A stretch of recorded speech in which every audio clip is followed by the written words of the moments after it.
Vous avez une tâche importante à faire, mais au lieu de commencer, vous vous retrouvez à regarder une vidéo ou aller sur Insta. Ça vous parle? Bah moi, c'est un peu ce qui s'est passé avec cette vidéo. Putain, c'est vrai que c'est le 4, la vidéo sur la procrastination. François, ça avance, ça? Ouais.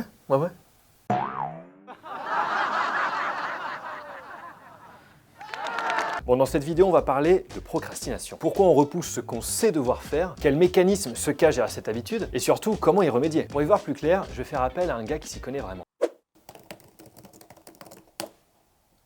Fabien, on a souvent tendance à associer procrastination et paresse. Ça a vraiment un lien? Et non, François, la procrastination, c'est pas du tout de la paresse, c'est pas une envie de reporter les choses au lendemain, c'est quelque chose que l'on subit. Mais alors, procrastiner, c'est pas une question de faiblesse ou un manque de discipline. C'est une réaction naturelle du cerveau face à des émotions inconfortables comme le stress par exemple. Le stress, effectivement, amplifie le syndrome de la procrastination parce que tout ce stress qui arrive, ça encombre les fonctions cognitives qui doivent déjà lutter contre quelque chose de très stressant, l'envie naturelle pour certains et certaines de repousser les choses. Et le cerveau n'arrive pas à combattre tous les problèmes en même temps. Donc, s'il veut gérer son stress, il va lâcher du lait sur la procrastination malheureusement. Alors Fabien, est-ce qu'il existe des techniques pour moins procrastiner? Je ne suis pas sûr qu'il existe des techniques magiques de mentalistes pour gérer ça. Par contre, il y a des techniques assez logiques. Il faut, pourquoi pas, penser à une organisation plus rigoureuse, c'est-à-dire gérer la liste des choses qu'on a à faire avec méthodologie. Qu'est-ce qui est urgent, qu'est-ce qui est important, qu'est-ce qui est urgent, qu'est-ce qui n'est pas important, etc., etc. La deuxième chose qu'on peut mettre en place, c'est simplement de prendre le temps de découper les grosses tâches en tâches plus petites et donc plus acceptables, plus abordables. Et puis la troisième chose, c'est de se faire aider. Avoir conscience qu'on a ce naturel comme ça à procrastiner, ça veut dire aussi qu'en parlant aux autres, les autres vont nous aider parfois à nous organiser si c'est plus naturel pour eux. D'ailleurs, je vous livre une petite technique que j'ai commencé à mettre en place, c'est la règle des 5 minutes. Si une action me prend moins de 5 minutes à faire, je la fais directement. Et on ne dirait pas comme ça, mais je vous jure que ça aide un peu à se motiver. Et d'ailleurs, Fabien, est-ce que la procrastination, ça a un impact sur la motivation? La motivation, c'est quelque chose qui est assez inné en nous. On a des molécules endogènes dans le cerveau, donc qui est fabriquée par notre cerveau. Par exemple, la dopamine. Quand on a une nouvelle idée, une nouvelle envie de quelque chose, la dopamine va nous motiver à nous mettre en action. Donc ça, c'est pas un problème. La motivation, elle est assez naturelle pour l'être humain. Le gros problème, c'est la persévérance. C'est-à-dire, on n'a plus toute cette chimie dans le cerveau qui nous permet d'aller en avant. Il faut quand même continuer volontairement, c'est ça la persévérance. Et pour pouvoir continuer facilement volontairement, pour pouvoir continuer à trouver du sens à tout ça, il faut au préalable répondre à la grande question du pourquoi. Pourquoi je fais ça? Mais pas pourquoi une fois, pourquoi 2 ou 3 fois. Pourquoi je fais ça? Parce que ça. Mais pourquoi parce que ça? Parce que ça. Mais pourquoi parce que ça? Et là, la dernière réponse, c'est la raison la plus profonde, la raison racine qui nous a mis en mouvement la première fois. Si on répond à ça, on pourra toujours persévérer. Est-ce que procrastiner a aussi un impact sur notre productivité?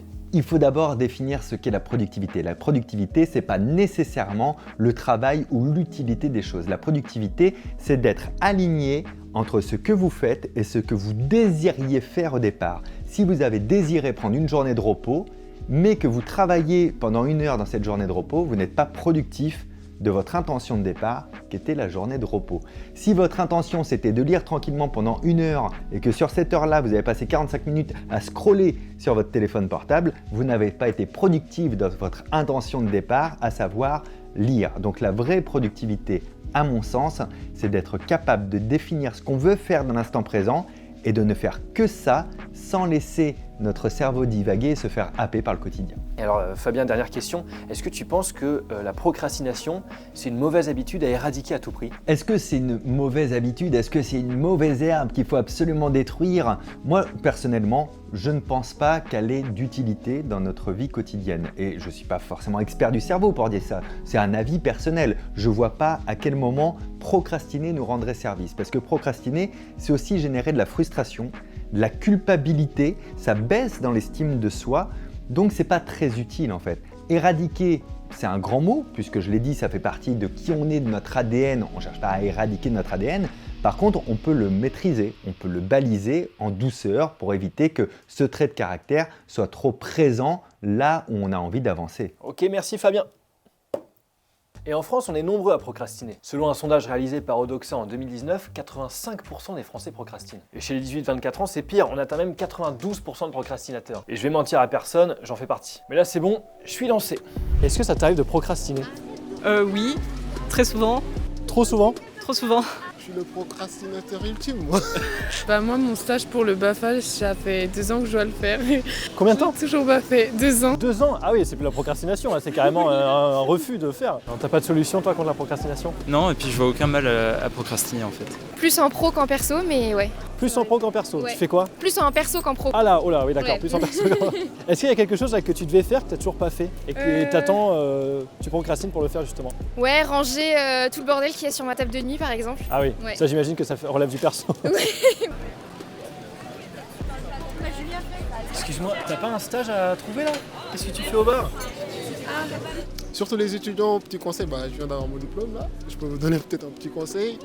Révisez dès maintenant, attendez pas à la veille des partiels pour commencer à réviser. Bah moi je vais faire de l'anglais pour demain et je le ferai peut-être ce soir à minuit quoi. Peut-être ce soir? Ouais peut-être. C'est pour quand? C'est pour demain? Ouais c'est pour demain. Ouais, donc peut-être ce soir, faut que ce soit ce soir, sinon ce sera pas fait. Voilà. Oui voilà c'est ça en fait, donc c'est un peu... Faire profiter quoi. Ouais voilà. Eh ben go parce que...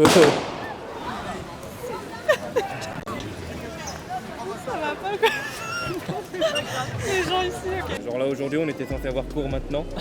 on a repoussé la semaine On a prochaine. dit on a repoussé la semaine prochaine, ouais. Mais qu'est-ce que là tu dois faire par exemple et que t'as toujours pas fait? Tu repousses à chaque fois? M'inscrire au permis.